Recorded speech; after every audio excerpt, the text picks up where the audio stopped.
La Fédération panafricaine des cinéastes, elle rend hommage au cinéaste Souleymane Cissé et double lauréat du FESPACO 1978 et 1980, décédé le 19 février dernier. Son hommage au cours de la soirée d'hier est marqué par la présentation de sa filmographie et des témoignages. Issa Kazabré et Lambert Soma pour le reportage. L'aura de Souleymane Cissé plane sur cette 29e édition du FESPACO. Décédé le 19 février à Bamako, la Fédération panafricaine des cinéastes lui rend hommage à travers une cérémonie. Amis, connaissances, collègues cinéastes se rappellent de lui en ce début du FESPACO 2025. Souleymane Cissé était vraiment un de nos visionnaires, un de nos aînés qui a, comme il a été dit, vraiment tracé des sillons. Son travail est une immensité.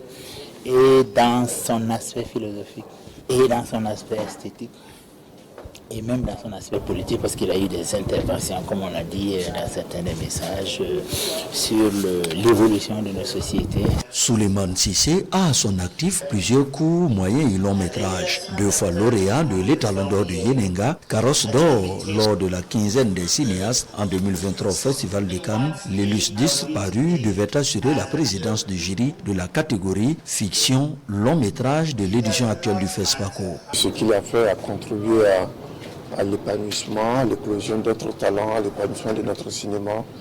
Il a utilisé sa caméra, sa manière de faire, ses formes de narration, ses récits, sa technique, pour montrer que l'Afrique existe, pour montrer que l'Afrique elle est créative, pour montrer que l'Afrique a plein d'histoires à raconter au monde.